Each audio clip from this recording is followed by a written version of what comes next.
What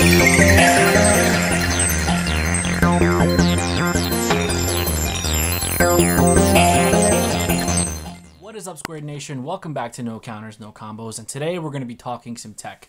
So lately, been experimenting with a couple different side deck options. Shout out to my buddy Matt, who swears up and down about Gogeta Xeno. The whole deck and archetype and whatnot. It got me thinking.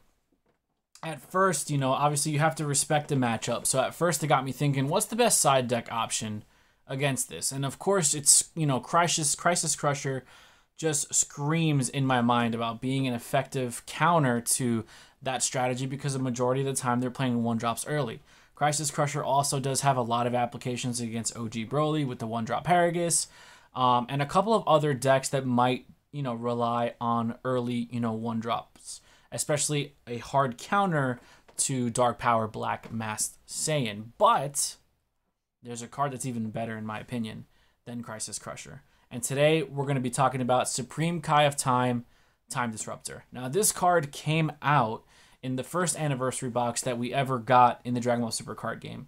It was, the Toa Leader was in there, the Sensu Bean reprints, foil reprints were in there, the alternate arts. So it was a nice value box that we got. And Time Disruptor was one of the cards, one of the new cards that was released in that set. So if we're looking at the card, she's a 1-drop, 0-cost 5k combo. Her attack does not matter. She's a counterplay. Basically, when your opponent plays, a battle card, you can play this card and auto. When this card is played, draw 1 card. So she's a cantrip, replaces herself.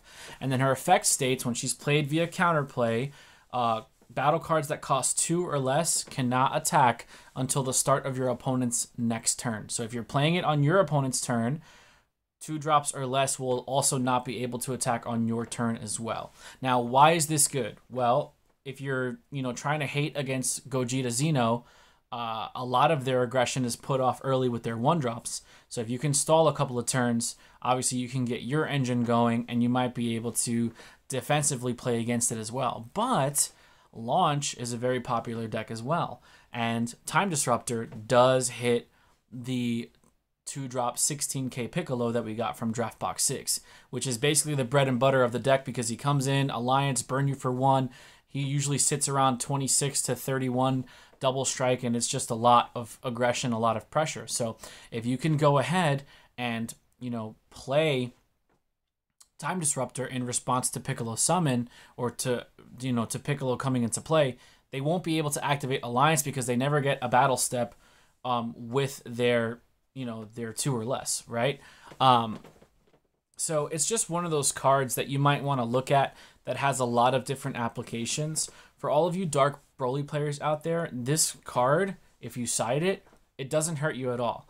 Your 1-drops in Dark Broly can't even attack as part of their permanent, and most of the battle cards that you're putting on the board, if not all of them, are usually 6-drops. So they completely bypass Supreme Kai of Time's auto, allowing you to just continue playing your game normally.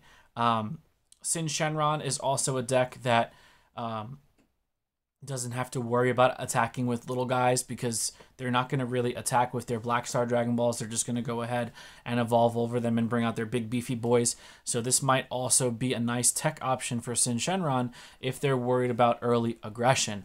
Off the top of my head, you have Gogeta Xeno, you have Launch that plays, early aggression, 2-cost or less. Like I said, you're not really going to worry about, Paragus of Sacrifice attacking you, but it is a response to that card being played if you wanted to draw an extra card in a hand destruction matchup. Back in the day, when this card first came out, Skillless Goku was running wild, and if you timed the play of this card properly, you could really shut them down for a turn, because normally, the Skillless Goku would turn 1, play Adventure Begins, search for the ball, turn 2, Training Buddy Krillin into a vanilla, so you'd have, 2 attackers that were cost of 2, at least 2 or less. So playing Time Disruptor on Training Buddy Krillin's, play would really help slow down Kid Ku, and at that, stage of the game, in that era, that was a top tier deck. So Basically, when it comes to me combing through the card pool and choosing tech options for you guys, I like to do deep dives into cards that aren't easily remembered or don't come to mind right away. And of course, when you're dealing with a one-drop strategy, you're always going to think Crisis Crusher automatically, because that's the card that was printed for one-drop hate back during the swap days. Obviously, it's a very good answer to Dark Power Black Massane, which is a very relevant card in the meta right now because it stops a lot of decks and their strategies to push, because it gives you that ability of KOing a one-drop. Time Disruptor doesn't allow you to KO anything. It just kind of prevents you from getting aggroed out early. So there are merits to playing both. And I kind of wanted to shine a little more light on Time Disruptor because I feel it has a few more applications as opposed to Crisis Crusher. Time Disruptor can be played as long as you have one energy. It could be either player's turn, doesn't really matter. Crisis Crusher only gets that cost reduction when you have no battle cards on your field. So you'd have to kind of play it either turn 1 or turn 2, and you'd have to play smartly, because if you put something on the board, you got to remember Crisis Crusher is a 3-cost 5k battle card. So it only gets that permanent of cost reduction when you don't have anything on your board. So it has to be like the first card that you play. And if somebody were to counterplay it, you just kind of wasted 1 energy for nothing. So Crisis Crusher is a very good side deck option if you're worried about early aggression and you're trying to deal with their board inherently through spot removal. But I feel like Time Disruptor is more of a gotcha. Like, you're just going to play it, you're going to replace it by drawing a card, you're going to have a 5k combo on the board, and you're going to be able to stop, 2 drops or less, as opposed to just Crisis Crusher interacting with 1 drops.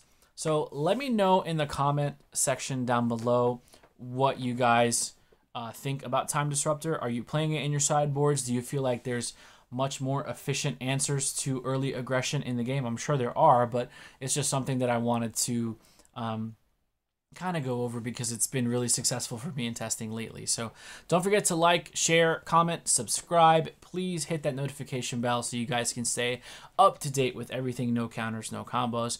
We really do appreciate the support here, and we'll see you guys in the next video. Be there or be squared.